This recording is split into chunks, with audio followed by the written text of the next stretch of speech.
this journey, my friends and kindred, with provisions of love, grace, and confession. With conviction, we are all intrinsically connected, with so much in common and with beautiful difference. Put on your climbing shoes, put on your climbing shoes, put on your shoes, take me with you to the mountain top. Keep on climbing, we'll never stop. Ooh, put on your shoes. Do 1, 2, 3, 4. Put 'em on, get ready. Put 'em on, get ready. Put 'em on, get ready. Put 'em on, get ready. Yeah, yeah. Wade through streams, press on and push against the wind. Take my hand, build trust. Know my friend, you'll help me out. Sometimes we'll run and hurdle, sometimes we'll trip and stumble over rocks and crags, steep passageways. Love will lift us. Put on your climbing shoes, put on your climbing shoes, put on your shoes. Take me with you to the mountain top. Keep on climbing, we'll never stop.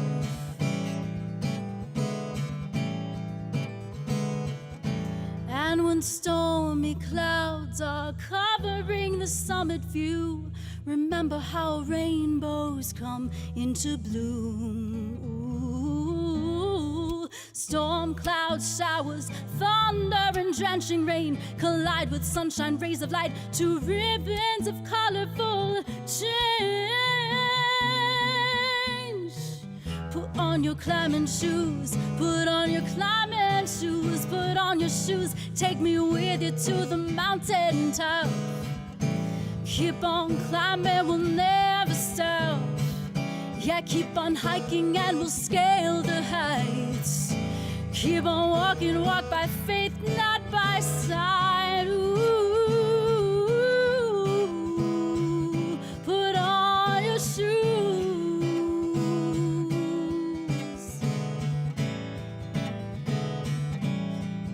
1, 2, 3, 4. Put 'em on, get ready. Put 'em on, get ready. Put 'em on, get ready. Put 'em on, get ready. Yeah, yeah. Put on your shoes.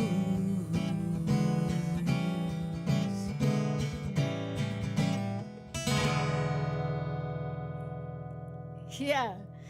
Put on your climbing shoes, you all. Thank you for joining us tonight to put your climbing shoes on as we seek together to climb the mountaintop of racial equity and justice.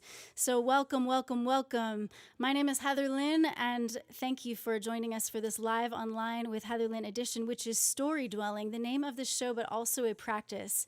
I am looking for your comments to say hello to those who have arrived here. Hello, Dee and Karen and the Blancos and Toby are all here. Hey, Jason and Kyle. Please feel free to say hello and let us know that you are here. I am primarily looking at comments on my Facebook feed. So just so you know, that's where I'm looking. All right, tonight we are seeking to story dwell together. If you do not know what story dwelling is, I would like to tell you. It is not only the name of this show, it is a practice, a personal practice of mine that I have been engaging for a really long time now. And I would like to invite you to practice with me to cultivate courageous, compassionate curiosity for ourselves and one another, recognizing the shaping nature of narrative. This essentially comes down to practicing deeply listening and to taking that posture within ourselves.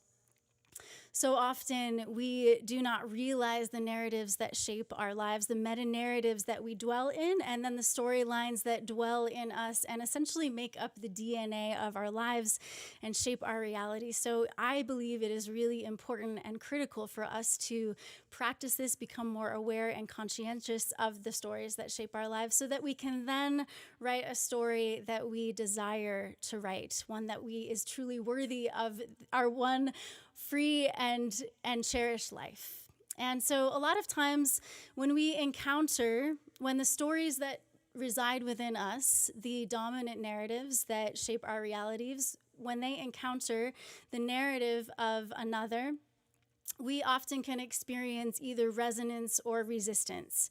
And often our bodies feel this before we even realize what is happening. So I am especially inviting you to think about somatic story dwelling. And somatic is anything that is related to your body, the experience of your body. And so I invite you to take a moment, a brief moment will be here, to take a deep breath and simply notice this gift of life that you've been given, that I know you want to share in a way that is worthy and full of love and truth and justice.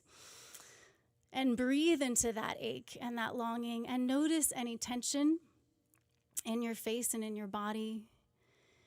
And breathe compassion and peace into that tension. Or simply awareness that it's there, simply the truth, the reality of its existence. And be okay with that. But if you can, show yourself some compassion, breathe into that tension, maybe massage it out a little bit. And this is simply so that we can be conscious and aware of what is happening into our bodies, whether we're experiencing resistance or resonance. And I would even invite you right now to, for a moment, open your hands or place them on your heart as a sign and a symbol embodying that you are open to listening. And even if that includes being challenged, even if that includes your assumptions about life and life together. And breathe. And thank you so much for participating in this intentional practice with me tonight. Thank you for arriving here. And I want to say hello to Valerie and Diane. We'll say hello here and there, but my goodness, let's get to the next thing we need to do. We need to acknowledge where we're all coming from. So we're gathering together in a virtual space, but we all come from a physical and geographical space. So I would like to let you know that I'm coming from near Denver, Colorado, but I would not be telling you the whole truth if I did not also let you know that I reside on land that was previously inhabited by the Cheyenne, Arapaho, and Ute tribes. And there's another tribe that this land was stolen from, and I need to do the work of learning how to pronounce their name well so I can honor that tribe well.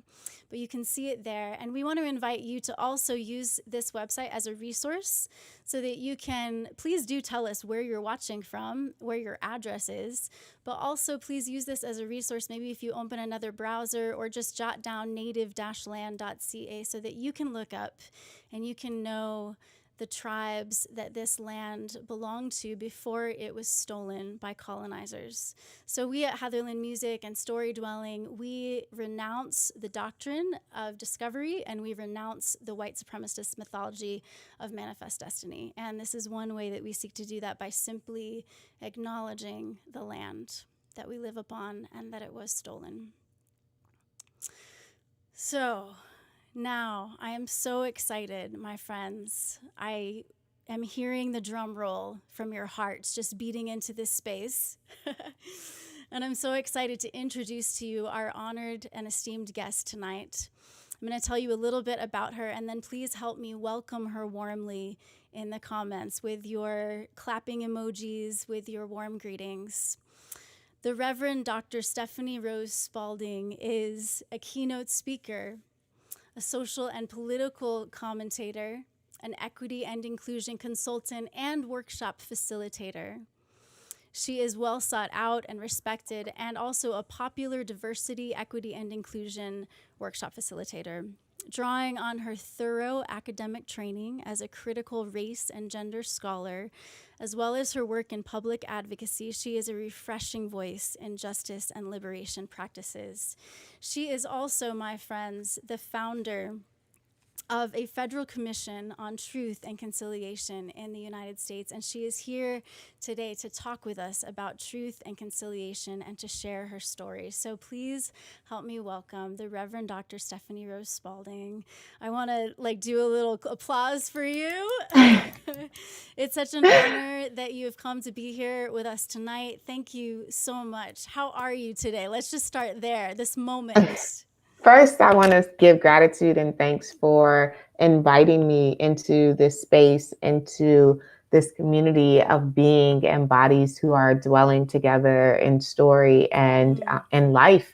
And so, again, for everyone that is watching live online somewhere or will watch the replay, I say thank you for tuning and listening in. I'm doing well. Oh, good. You I'm know? so glad.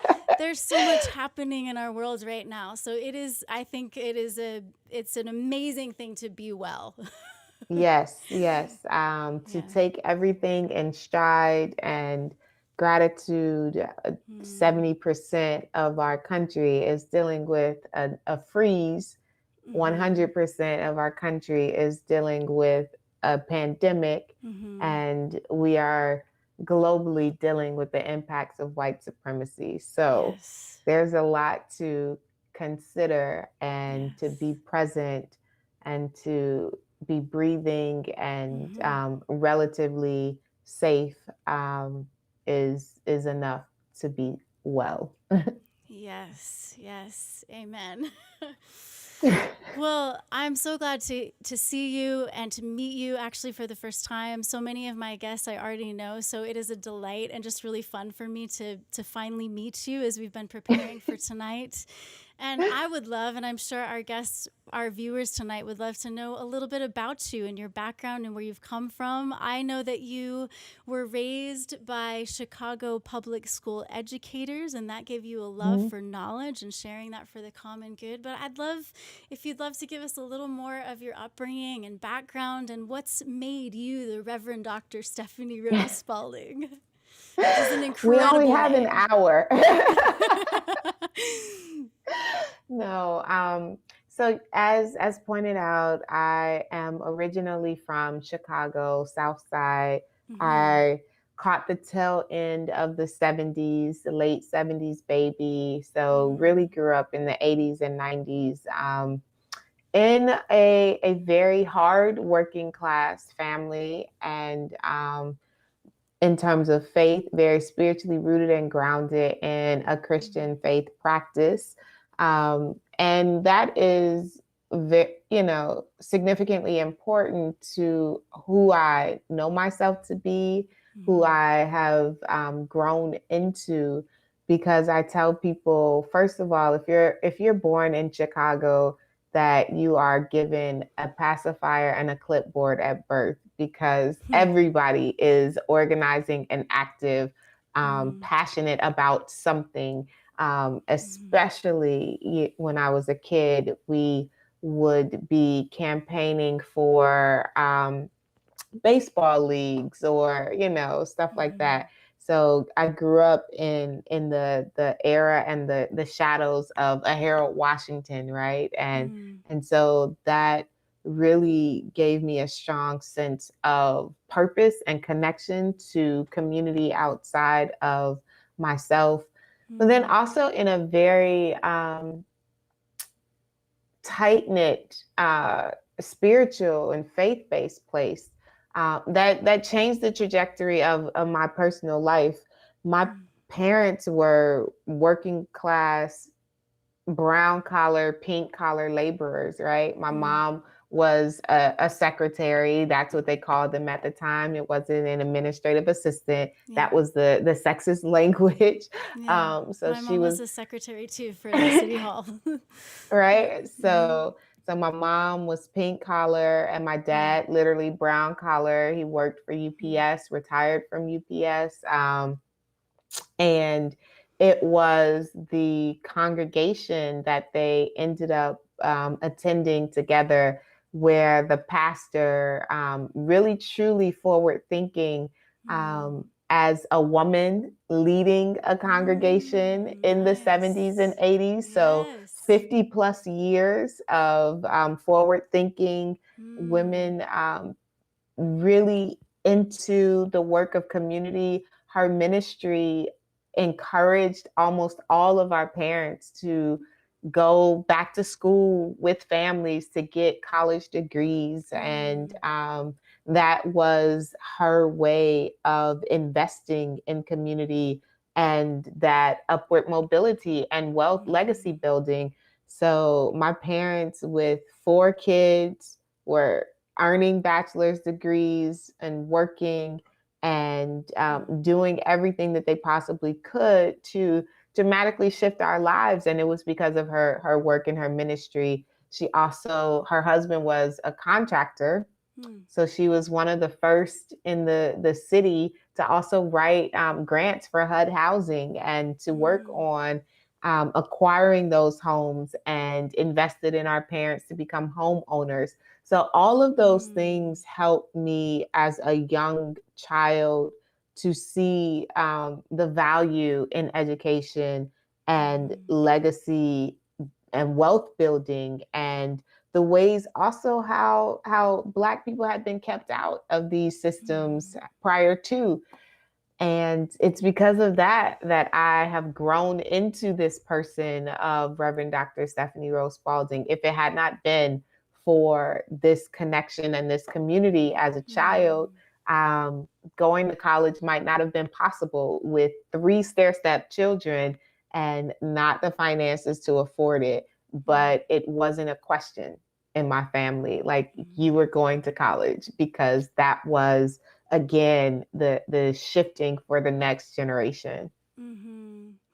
It sounds to me like your experience was maybe essentially antithetical to American individualism, like so communally based. Yes, Mm-hmm. absolutely, absolutely. It was, again, even without the language of Sankofa and Ubuntu, and um, Mm. it was, I'll say, spiritually, um, living very proverbial, that a good person leaves an inheritance for their children's children, Mm. and that we are connected in creating those generational ties as Mm-hmm. well as communal ties. Mm-hmm. And you mentioned Ubuntu and another phrase. What did you say it was? Sankofa. Sankofa. And for those who haven't heard those before, would you be willing to educate us on those terms? Sure. Yeah. So Sankofa, there is an Ndinkra, or West African symbol, that it appears to be a bird looking back, or being able to touch its backside. And so the idea, the proverb connected to it, is that, again, it's cyclical and generational, that you can't go forward without knowing from whence you have come, and that Mm. we bring all that we have carried with us in our past to our future, and that they are connected. And then Ubuntu being I am because you are. And that Mm. is a South African term, that I do not exist without Mm. your existence, that I see you and you see me, um, Mm. because we are Mm-hmm. interconnected. Mm-hmm. It sounds really similar to the Sanskrit mantra namaste, or greeting namaste, that some people know. And that's not just in yoga culture, that's in India and all of that. Would Mhm. you say they relate, or would you say they're a little bit nuanced differently? I Mm. think that there is a human spiritual connection, right? Mm. That around the globe there is, for a number of indigenous populations, people of color around the globe, that there is deep embedded connectedness. Mm. And the way that it manifests might look a little different because of the cultural nuances. But the fact that it is so ingrained and a part of who Indigenous people are, again, across the globe, is a testament to our humanness, right? Mm-hmm. Yeah, that's so beautiful. Thank you for saying that, a testament to our humanity. And also, I think for those of us who have primarily been enculturated into and socialized into whiteness, it makes us realize how much we can learn from Indigenous peoples. Yeah, for sure. Mm-hmm. When you were talking about growing up in Chicago, you mentioned, I believe you said, growing up in the shadow of O'Hara, Washington. And I wondered if you could share about that. So Harold Washington was... Gotcha. Jason, would you actually turn my headphones up a tiny bit? Mm-hmm. Thank you. Okay, perfect. He was the first African-American male mayor of the city of Chicago. Nice. And just, again, watching his rise to that political space was a testament to community, because the level of dynastic power that the Dailies and others were engaging in politically here in Chicago was very much gang-like, right? So to see him become who he was, and many think that that he was assassinated because of his rise. But it was really the way in which community gathered and rallied around him to elevate him into that stature and status. And his granddaughter went to my elementary school, so also that connection as well. Yeah, a very personal one. That's really awesome. And so the south side of Chicago is where Michelle Obama is from too, as well, right? Yeah. Most African Americans are from the South Side or very specific parts of the West Side of Chicago. But yes, that is where Michelle Robinson grew up, and now known as Michelle, forever First Lady Obama. Forever in our hearts. Yeah. Yes. That is beautiful. Well, I want us to get to Truth and Conciliation. And I'm just wondering, as someone who grew up in Chicago, I love the city, but I don't know much about it. I grew up in Maine myself. So is there a little bit about the racial tensions in Chicago that you would like to share, specifically that shaped you, that influenced and impacted your life?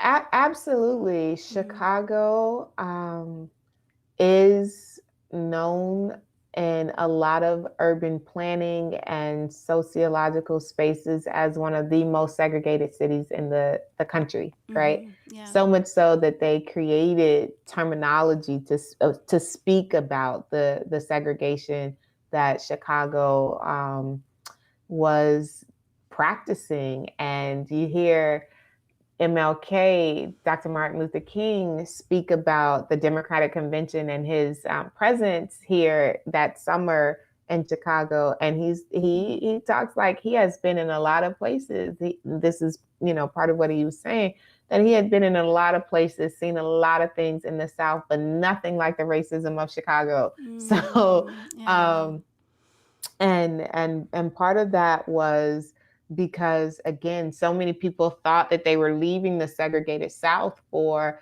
this land of, to use scriptural language, milk and honey, right? Like this promised land, and it utterly wasn't.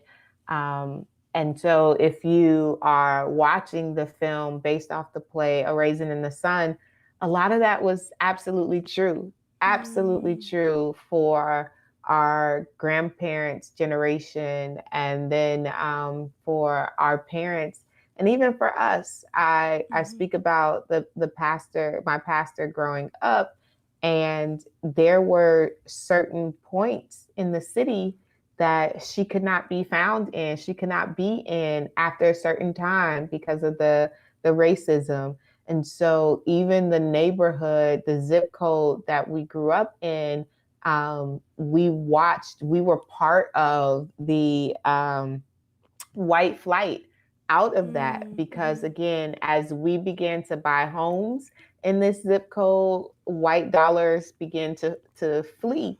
And so I witnessed the transformation of our community from the 70s to the 90s, and even now, when they began to, in the 2000s, they began to tear down the housing projects and redistribute populations across the city. Just the impact of urban planning that did not have a racial equity lens to it, and lived through that, continue to live through that. When I go home to visit my family, and I see building after building after building that is dilapidated, or lot after lot that is just vacant, you would not have been able to tell that in the 70s, in the 60s and 70s, that this part of the city was the parallel to the Gold Coast. So this was like the south end of Michigan Avenue, and all of that economic investment gone.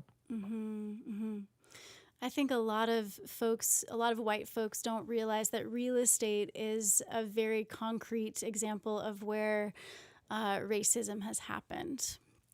And so we can invite people to look into redlining and actual real estate agreements that were made that excluded people of color, and it's just a real thing. And so many white people live without awareness of it. And yes, you can tell the racial and class demographics of a neighborhood by pointing out the number of check cashing places as opposed to banks. Okay. That's like a real urban planning sociological economic sign to that is used in studies to demark where racial and economic lines are drawn. So we invite our viewers to keep that in mind as you perhaps begin resuming travels or recall your travels. You can think about those things. I'll take a moment to say hello to a couple of more people. Looks like Tess is here. Hello. And Dan and Julie. Hey, good to see you all. So I'm looking at comments on my Facebook feed. We are live streaming on YouTube and Twitter and Twitch as well, but having a few glitches with our broadcasting software tonight, so not all of your comments are showing up right here in front of me. So just so you know, if I miss saying hello to you or seeing one of your questions, that is the reason why. So one of the reasons that Stephany is our honored guest tonight is because immediately following the siege on the Capitol on January 6th, I was hearing from both sides of the political aisle in America that we need to come together and create unity and healing. And I was like, are you kidding me?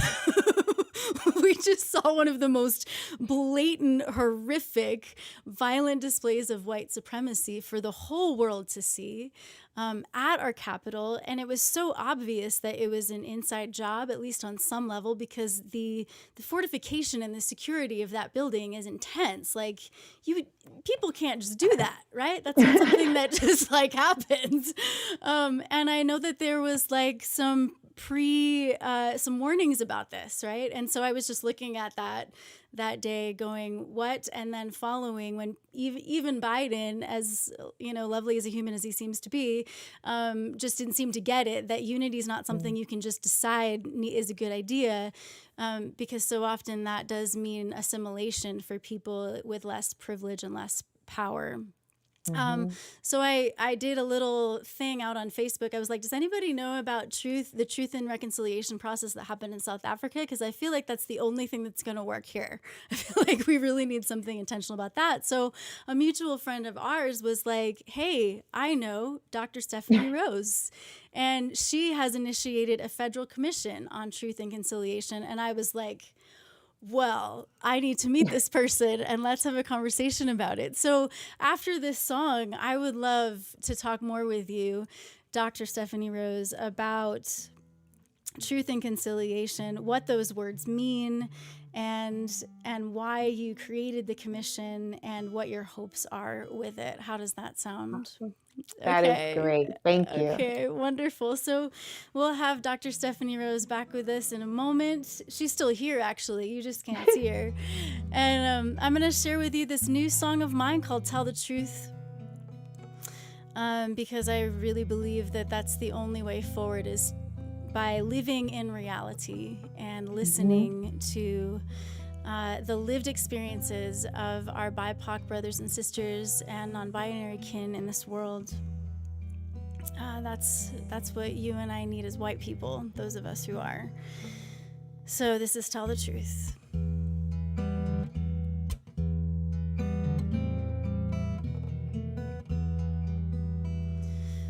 Tell the truth, hallelujah. Oh, tell me the truth, truer than true, all the way down to the roots.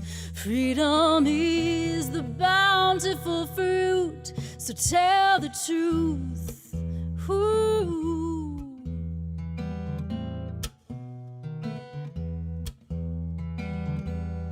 Gotta admit what we've done wrong. Don't care if you interrupt this song. Can't be hiding behind no shame.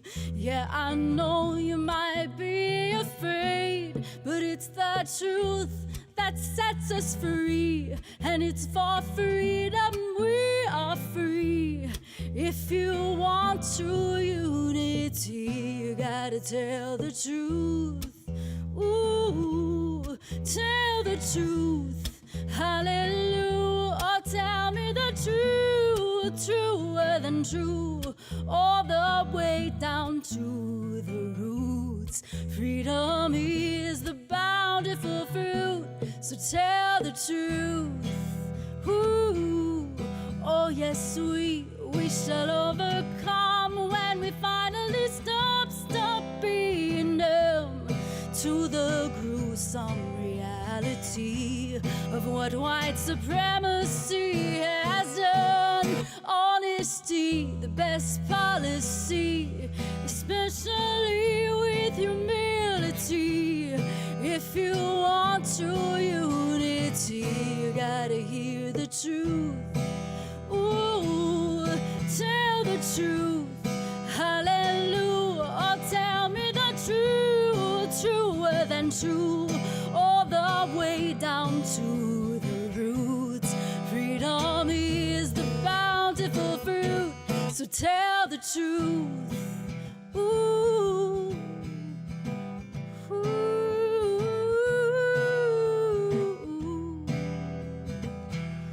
America, I sure love this land. Still gotta admit it's built on stolen land. A new day awaits for those who are awake, so wake up for goodness sake. Niceties are gross and also fake, saccharine sweet, a bitter aftertaste.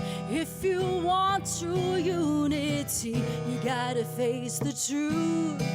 Oh, tell the truth, hallelujah. Oh, tell me the truth, truer than true, all the way down to the roots. Freedom is the bountiful fruit, so tell the truth, hallelujah. Tell me the truth, truer than true, all the way down to the roots.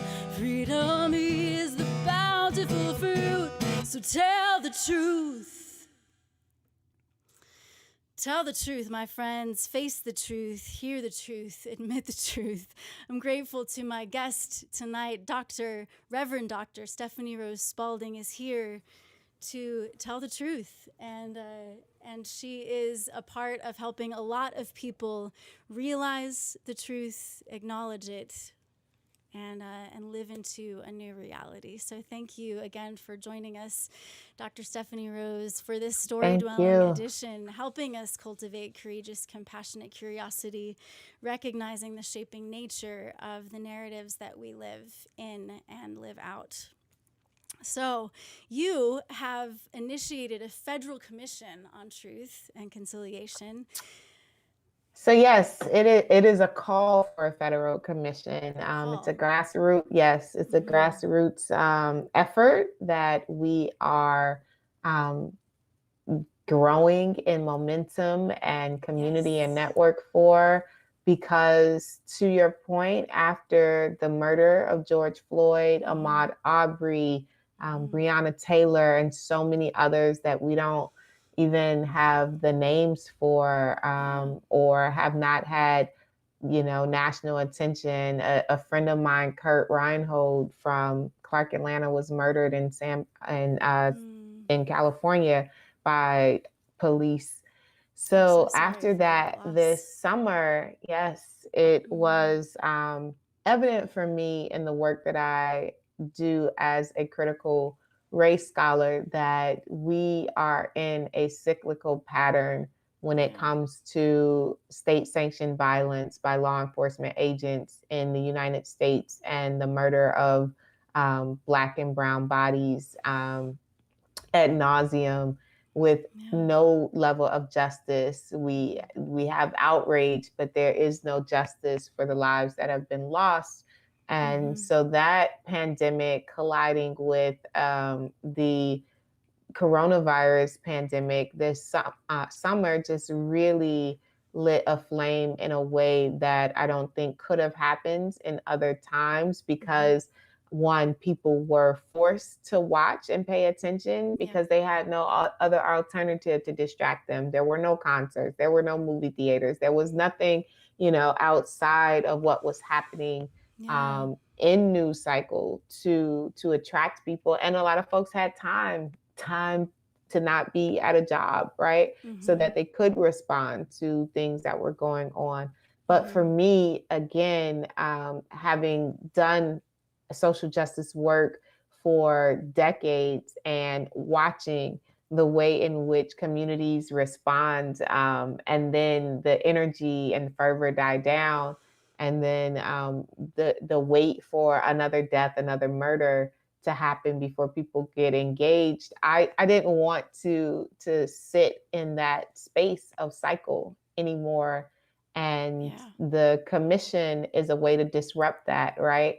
So that if we as a nation begin to unearth the truth of white racial violence in the very soil, the very fabric, the very beingness of this place that we call the United States, if we begin to deal with honestly the truth of what has been shaped here, then we can do the work of conciliation.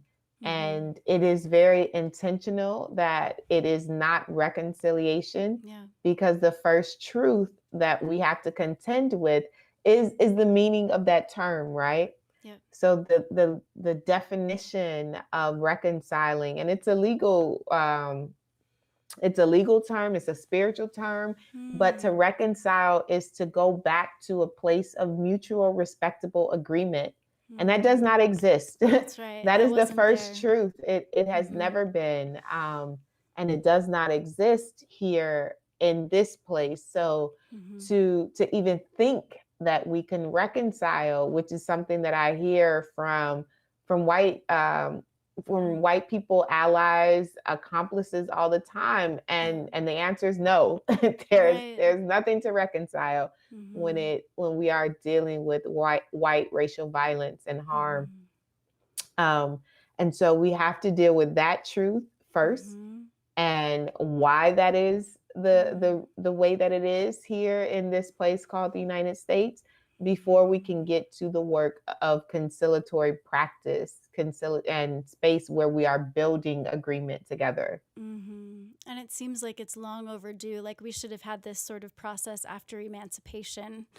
Yes, right? absolutely. I mean, we shouldn't have even had to have emancipation, but like, right, if we go really, really But far back. but to your point, we are Yeah. so beyond long overdue. Yes. Yeah. Yes. It should have happened either then or after lynching and Jim Crow or after the civil rights movement. It's long overdue. Or Yeah. just, yeah, or to your Mm-hmm. point, just never should have been. Right. And again, so many people like to place a starting date in Mm-hmm. 1619, and for some aspects of this population that's true, but it doesn't deal with the genocide of indigenous people. Right. And so for me, it is really building off of the work of Mark Charles and identifying that, yes, the doctrine of discovery in and of itself was a starting place for global white racial violence. Yeah. You know, that doctrine of discovery, I don't know how many people know about that there was actually a papal bull endorsing the so-called discovery of the Americas. And yeah. And not just the Americas, but it lit the fire for the age of exploration. And so the Treaty of Tordesillas, the carving up of the, like, it was an actual convention where you had European nations meet together and look at the globe and say longitudinally and latitude, like by this longitude, by this latitude, this is what you get, this is what we get. Like they sat in a room together and divided the world in that way. It's a preposterous level of arrogance and presumption to just say that we get all this. But it was sanctioned, to your point, by the Pope. So it was also very spiritual, which is why we could not get to a place sooner rather than later for this kind of work, because what we see or what we saw on January 6th, and that the way in which white Christian nationalism was central to that is because it has always been like this.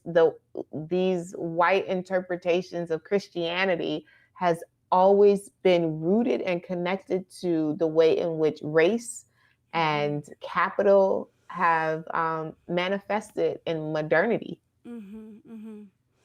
So for a few years in my childhood, I attended a Christian academy that taught manifest destiny and the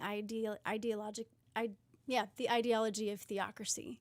And at the time, of course, I did not know that was racist. Like, there was nothing that was obviously racist about it. You know, now looking back, I'm like, well, that is obviously racist, right? But at the time, of course, I just had no clue. But since then, have definitely had to reckon with the inextricable link of white supremacy with Christian supremacy. And and I don't know how many people realize that their version of Christianity is that detrimental, you know. And actually antichrist, if you think about it, right? Like, very antichrist. Yes. Yeah. So we have just come through 4 years of a president constantly debunking our notions of truth, right? Constantly talking about alternative facts and whatever. And it's really messed with us all. I think it's messed with our psyches a little bit. Like, can we trust any journalists and whatever? And actually, I see how it has created not only alternative facts, but entirely alternative realities for people. So I wonder if you'd like to speak a little bit to what is truth. So I'll just clarify and say that to merely put the onus on this individual for the last 4 years who occupied space that clearly should not have been occupied by him is it's a little ahistoric, and also it simplifies the way, you know, in which we can tie it up with a nice little bow and be like, okay, so now that we're rid of him, then we'll come back to like fact finding and stuff like that. This is actually a program that has been in place since the Cold War, and the dumbing down, the intentional dumbing down of Americans, and attacking critical, like seriously critical thinking, and having a highly educated population, because a highly educated population tends to function more democratically, and not as a political party, but in the way in which governance functions and happens, right? The way that power is distributed. So this is a program that has been going on for decades. And we see it really picked up on in the late 90s and early 2000s with homeschool movements that become the Tea Party, right? And what knowledge is acceptable, and what knowledge is to be feared by particular communities. So this is a long time coming, and that individual just knew how to market and amplify and play on people's fears and predilections to not wanting accuracy and information. But again, truth is in the shortest, simplest way is verifiable, right? It is provable. It is data driven. It is rooted and grounded in triangulated facts, right? And what do I mean by triangulated? That it is not just coming from one space or one source, but there are multiple sources that are not connected. So when I say multiple sources not connected, the reality is most media in the United States that you are watching is owned by like two entities. So they're very much interconnected. Even if you're like, oh, but I'm gonna switch here and watch like my local news, and then I'm gonna watch MSNBC, they're still all owned by the same parent company. And so the information is truncated and filtered through that parent company. So again, going back to that verification and triangulation of knowledge and information, is very much a part of what truth is, and we have gotten away from that. It is critical. It is not just analyses, but it is rooted in concrete detail and experience and being. Yeah, and that empirical evidence of lived experience, right? And having enough curiosity to ask people questions about their truth. Yeah, and some people even get upset when you speak of someone's truth, because they're like, there is only one absolute truth. And it's like, we're not talking about defying, like,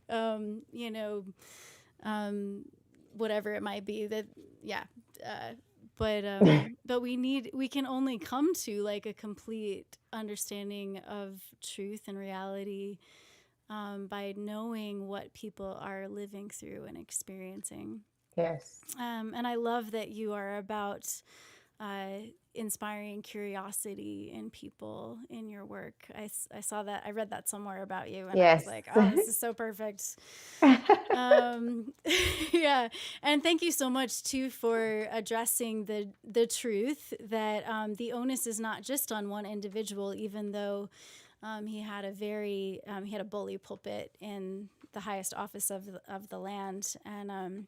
And you're absolutely right that it's not just on him. It's a whole group of people who did this. And I was raised in what you were talking about, that sort of deprogramming or dumbing down of society. That's what the academy that I grew up in, and I did a little bit of homeschooling as well. And I had not heard of the skill of critical thinking as a life skill until my freshman year in college.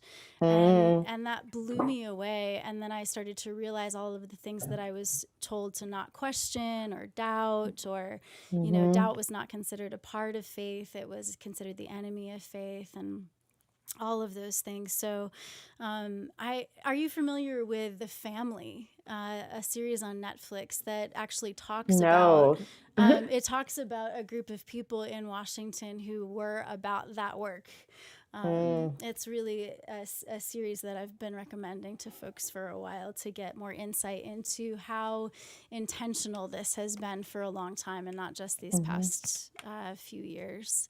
When I left that past behind me, I thought I'd be able to just leave it behind me. But then when I saw how that it reached the way that it has, and the way it shaped so many people's lives in our country, I just did not see that coming in particular, but realized I have to speak out about it. So thank you so much for addressing all of that. Is there anything else you'd like to say simply about the commission, your hopes for with that? Well, yes, I encourage people to at least find us online and look at the work that we're doing. Take the pledge.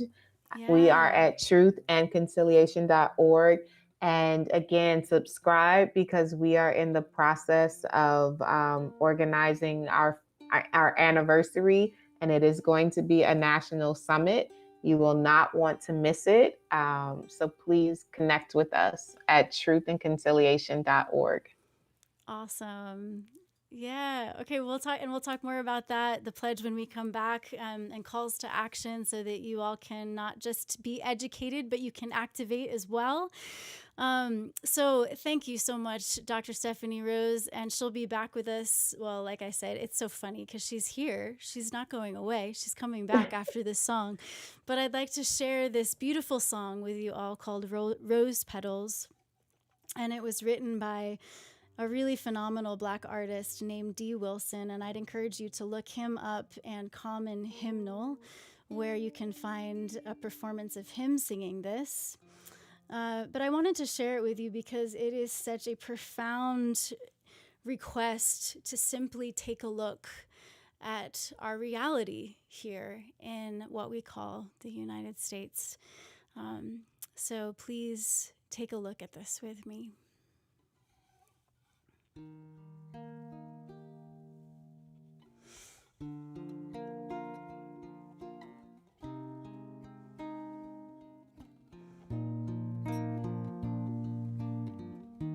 The blood of our brother spilled on the street. He was the rose that grew out of the concrete. The same ground where his body lay, like rose petals on a stony grave. Why do we fear each other from the lies of yesterday? I'll never know, but look at all these roses with petals on the ground. They call this one Mike Brown. I'm asking you to look at all these roses with petals on the ground. They call this one Trayvon Martin.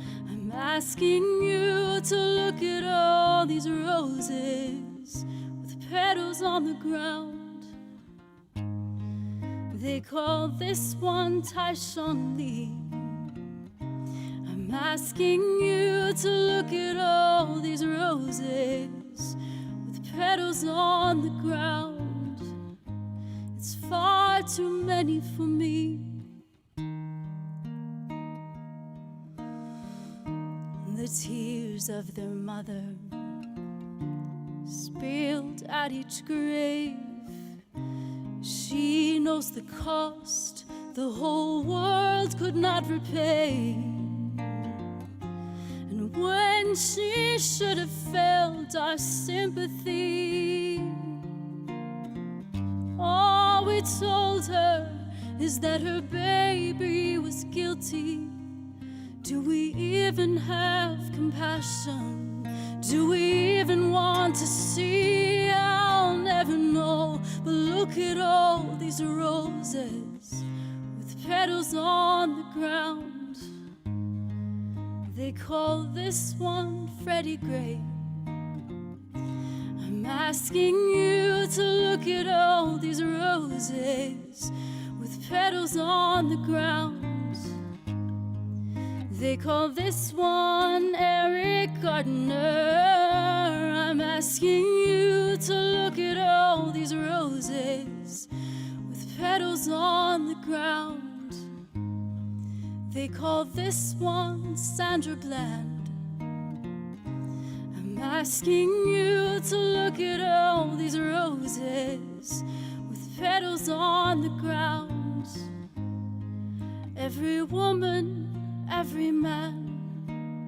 Ooh, sometimes I wonder if you were more than a number, would we ever see how beautiful and special and precious you were? Somebody told me that if only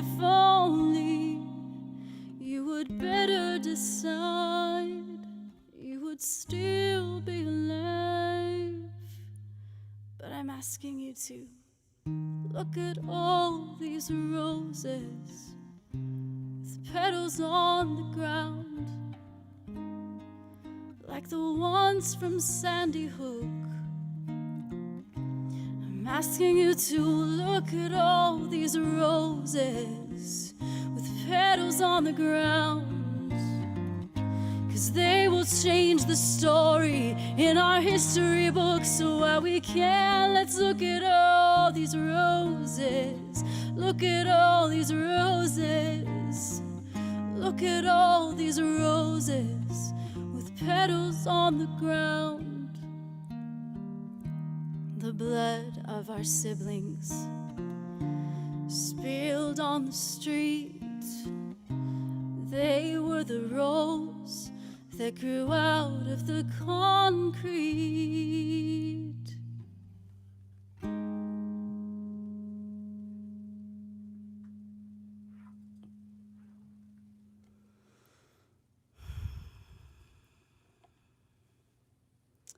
So that song was Rose Petals by D. Wilson.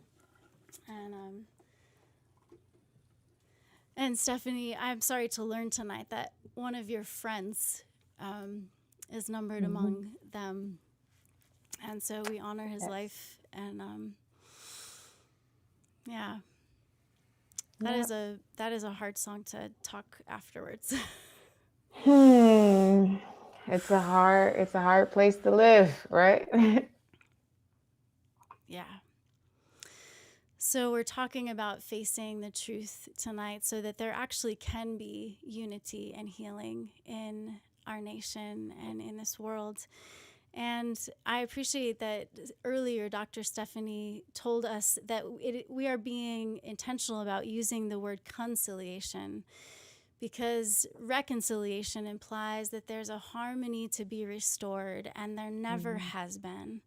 So this federal commission and this call to truth and conciliation is a call, especially for us white folks, to lean into the truth and the reality of what we've inherited and all of the damage that it has caused and continues to cause. And if we want to be about stopping it, we have to face the truth. So I have taken the Truth and Conciliation pledge, and I want to invite all of you to do so. Go to truthandconciliation.org/takethepledge. Just go to their homepage and you can link to it. Check it out. Check out what it says. Consider it. Don't just sign it. Think about what it's saying and what it's asking of you. And if you are ready to answer that call, that would be my additional request of you all. Stephany, would you like to share with us what your hope is as people are? I know that you're adding up the numbers of people who have taken the pledge. So what is your hope for with that? What's the outcomes we're looking for? We are genuinely looking for a groundswell because what I know to be true is that when we simply legislate from a top-down perspective without transforming the hearts and minds of people, the work is not carried out. It's not done. And so we can't simply legislate and say, we're going to have a commission. We have to have a body of people ready to do the work, ready to be open and vulnerable and exposed, and in some ways might even have to die unto themselves, like in a very spiritual practice, to give up what they have invested generationally in about whiteness, in order to get to the place where we can begin to connect in the humanity of one another across demographics, across these constructed identities. So again, we are calling for mass movement of people to take this pledge, but not, to your point, not just to add your name to a mailing list, but to seriously consider if you are ready to let go of many of the things that you thought were true, that were just part of the Wizard of Oz narrative, you know. That's right. Of America.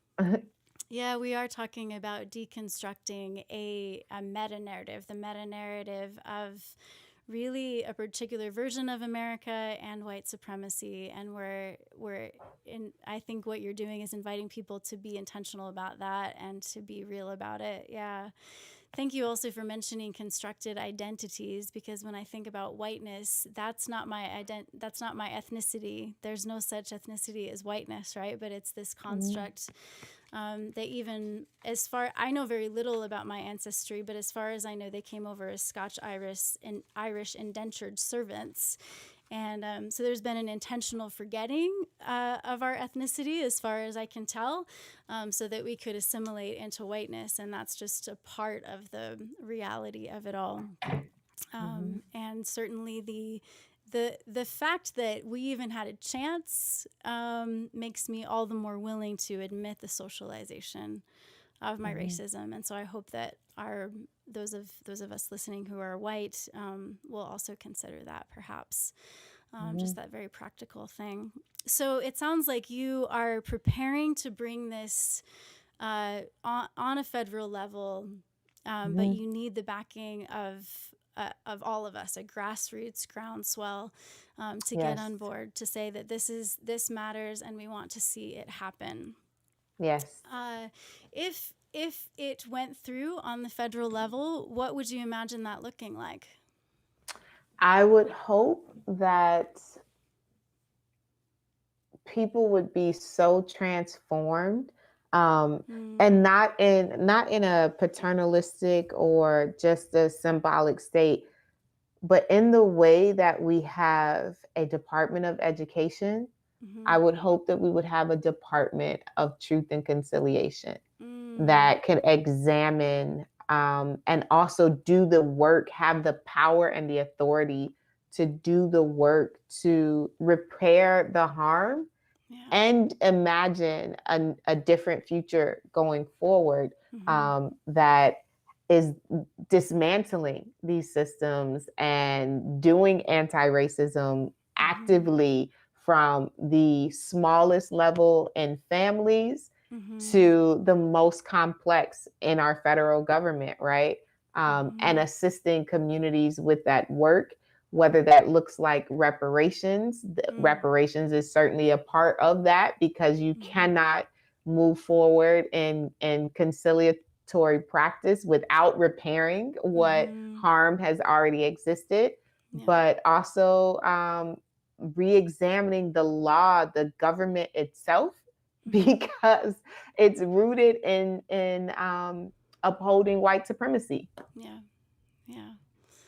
Awesome. I really appreciate this. So I want to give people a chance to ask some questions. If it looks like our comments and reactions are working a little bit better in our software here.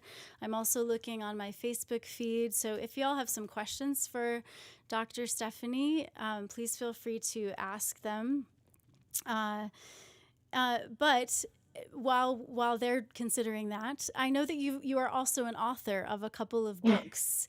And Yes. so we want people to connect with you, not only the Truth and Conciliation website, but also check out Reverend Dr. Stephany Rose Spaulding at her website and her socials. Connect and follow her and all that she's up to. Look at just phenomenal work, really extraordinary human here.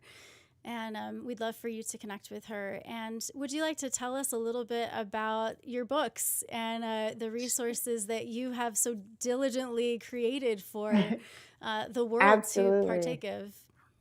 So if you take the pledge, or if you find us on either site, on the truthandconciliation.org, you can actually download. It's a really quick ebook, Recovering from Racism, a guidebook to beginning conversation, that we are giving away for free so that individuals are able to really become comfortable and more acquainted with the language of having these kinds of conversations. So that's Recovering from Racism. And again, it is downloadable on Truth and Conciliation. That's so amazing. Please go ahead and grab a copy for yourself. Okay, and then wow. The other book is part of my academic work, Abolishing White Masculinity, from Mark Twain to Hip Hop. And it looks at the ways in which that classical white male authors struggled themselves with the construction of whiteness and masculinity, and how the idea of this mythical norm is not even suitable for white men. And the angst that it causes white men, even of themselves, trying to live up to an ideal that is not real. Yes. Wow. That is phenomenal that you've done that work and written a book about it, because I mean, so many of us have seen and experienced the harm that can then be repercussive out from their lives, unfortunately. So Dee has a question. How do we get people to look at the truth when so many have been taught, even in schools, the opposite? That's a big question. So again, I tell folks that it has to be a personal investment first, a personal commitment first, because we can't force anyone, right? We can't force anyone. But the more that we are committed to hearing it, speaking it, and sharing it ourselves, and committed, for life in doing it, then the more people will gravitate to the truth that you are speaking and the truth that you are sharing. You may not transform in everyone, but you can still bear witness, right? Like, you don't have to. And especially since, we started out talking about evangelical tradition, one of the things that I can't stand about the way in which Christianity is practiced in the United States is that we perceive the Great Commission is to make people disciples, as opposed It's a very to colonialist mindset. right. Like, you can't force anyone. But if you lived in such a way, if we lived in such a way that reflected our spirit of Christ, that reflected the truth, others would be gravitated to it, because spirit recognizes spirit. That's so beautiful. Julie says, yes, Dr. Spaulding, we're here, we're listening, we're acting, we're going to get this groundswell going. So that's beautiful. Oh, well, anything else that you would like to say or to share, just to wrap up, to make sure that we haven't missed anything tonight? I would just say again, thank you. Thank you for being intentionally present tonight and every day of your life. Absolutely. And thank you, Dr. Stephany Rose, for your intentionality. And you are clearly laboring to no end for truth and conciliation in this world. Your work around racial justice and gender justice is a gift to all of us. So thank you so much. We appreciate you. I hope that you all who are watching will share this live feed. I hope that you'll invite some people to even watch it with you later. You can create a watch party, or even actually invite a group of people to watch it with you on Zoom if you want to. Get a group of people on Zoom and share your screen, watch the playback. And do this practice of story dwelling together and listening to Reverend Dr. Stephany Rose Spaulding's story and insights, the wisdom she has to offer, and answering this call to action, to take the pledge, to connect, to keep educating yourselves and activating yourselves. And I include myself in that, all right? So, Stephany, we appreciate you. You are very generous to share your book on your website. You are very generous to offer your time to us this evening. So I hope also that people will consider donating as a part of the call to action tonight. Consider donating to Truth and Conciliation. Support the movement of this groundswell to bring this to a federal level, so that we can see this take place in our country. This is the only way, if we really want unity and healing. This, I believe, this is the way. It's got to happen, and it's got to happen in micro cases in your life and in my life, and it's got to happen on a macro level as well. So please do share your love with Stephany in the comments and your gratitude. And I'm going to share one more song with you. Stephany, if you'd be willing to, let's put her back on the screen one more time just so people can just offer a little love and gratitude. We appreciate you. And if you're able to stay on the call for just a moment more, I'm going to just do one more song, and then I can say goodbye to you when we're done. Absolutely. Yeah, so thank you so much. I really am grateful to you for being here tonight. Thank you. Thank you all for watching Storydwelling, and not only watching, but for you, if you were able to find yourself participating in the practice of cultivating courageous, compassionate curiosity for ourselves and one another, recognizing the shaping nature of narrative and taking on this posture of deeply listening as a practice, a spiritual practice and a human practice. I'd like to close out tonight with an Avett Brothers song, and I will invite you to the next Live Online with Heatherlyn. It's a show with my good friend Pamela Makala, two singer-songwriters teaming up to bring you an evening of music. That will be the first Wednesday evening in March, and she's really cool and just a fabulous human, writes great songs, so we'll just be singing back and forth, and we want you to be a part of that. So no Live Online next week, but hopefully this is giving you enough to chew on in the meantime. Thanks, you all.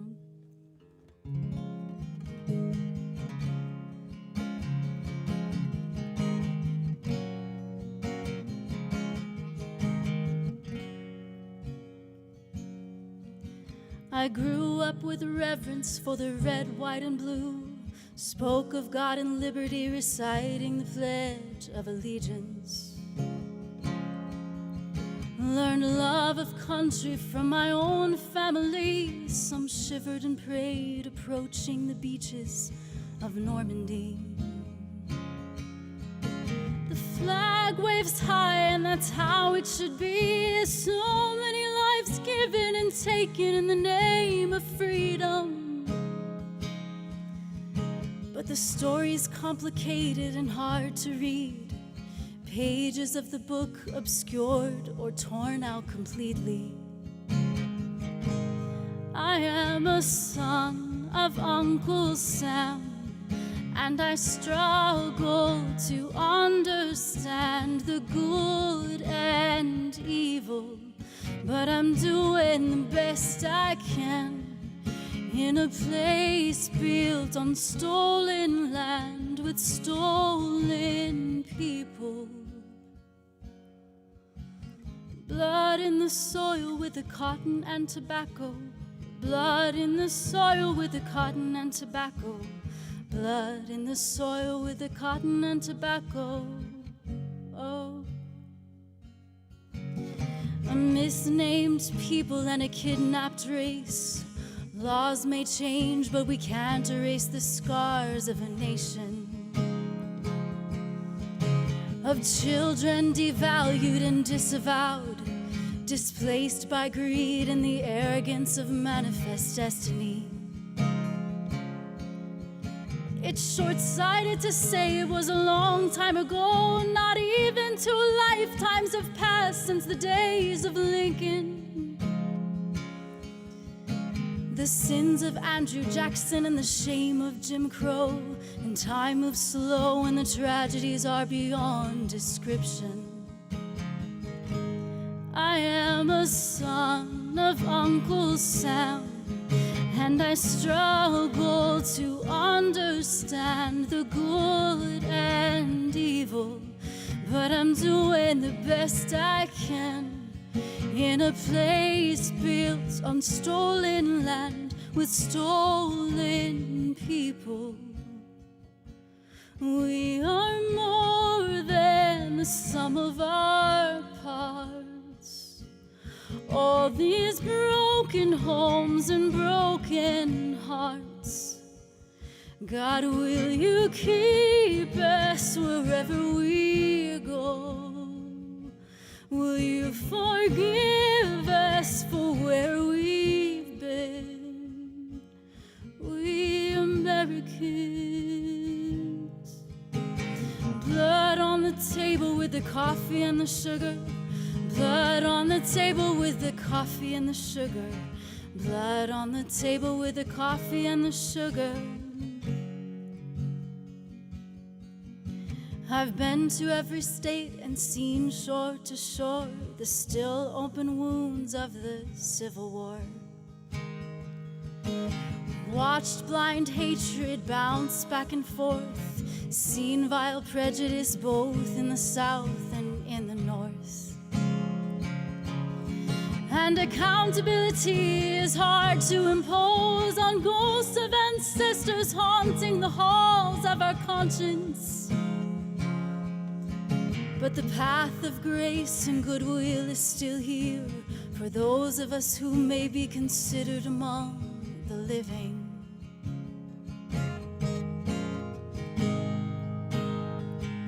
I am a son of God and man, and I may never understand the good and evil, but I dearly love this land because of and in spite of we the people.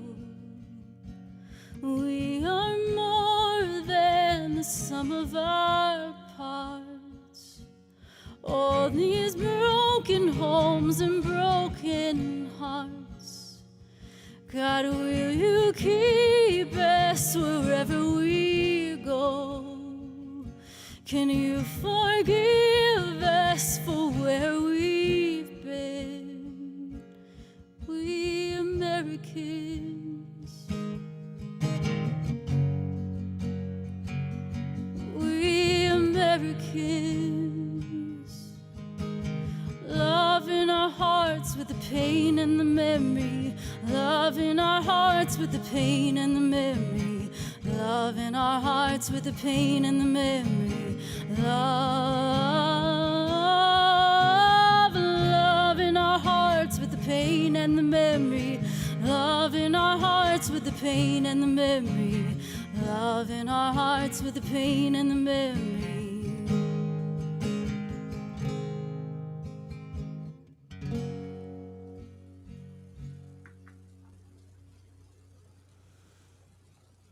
Thanks for being here, y'all. Thank Peace. you. Yeah, peace to you and yours. We'll see you soon.